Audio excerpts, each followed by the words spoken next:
നമസ്കാരം, കിളിക്കൂട്ടിലേക്ക് എല്ലാവർക്കും സ്വാഗതം.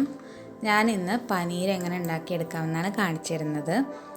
ഞാനിവിടെ 1.5 ലിറ്റർ പാൽ എടുത്തിട്ടുണ്ട്. ഇത് നമുക്ക് അടുപ്പത്ത് വെച്ചിട്ട് നന്നായിട്ടൊന്ന് തിളപ്പിച്ചെടുക്കണം.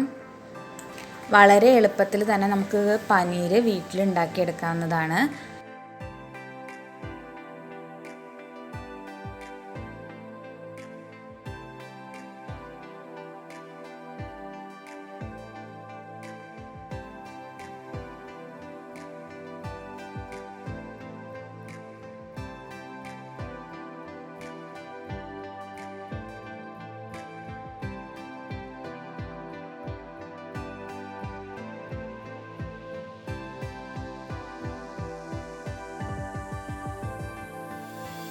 ഇപ്പോൾ പാല് നന്നായിട്ട് തിളച്ചിട്ട് വന്നിട്ടുണ്ട്.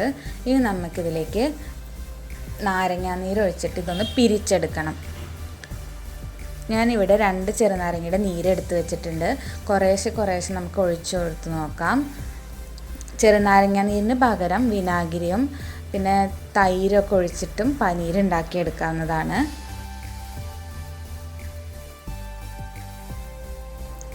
ഇനി കുറേശ്ശെ നമുക്ക് ചെറുനാരങ്ങ നീര് ഒഴിച്ചു കൊടുക്കാം. പാല് പിരിഞ്ഞു വന്നിട്ടുണ്ട്.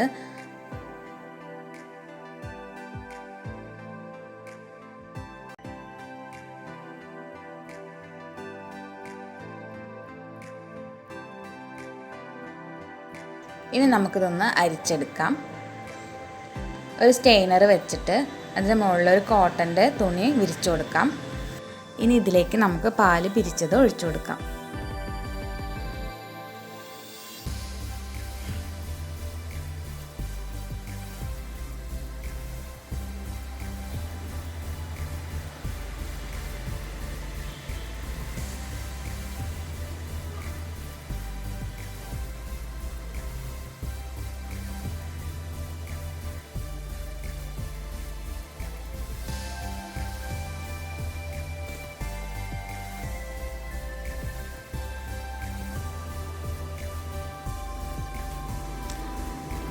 നമ്മൾ ചെറുനാരങ്ങ നീരൊഴിച്ച് പിരിച്ച കാരണം ഇത് പനീരിന് ഒരു ചെറിയ നാരങ്ങയുടെ മണം ഉണ്ടാവും.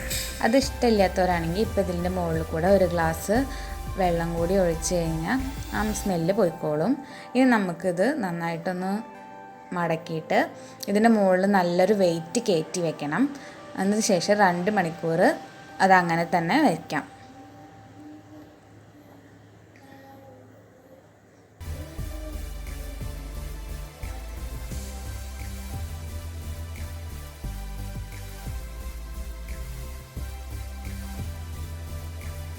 ഇപ്പോൾ 2 മണിക്കൂറിന് ശേഷം നമുക്ക് വെയിറ്റ് മാറ്റിയിട്ട് ഇതെടുത്ത് നോക്കുകയാണെങ്കിൽ നല്ല സെറ്റായിട്ടുണ്ടായിരിക്കും.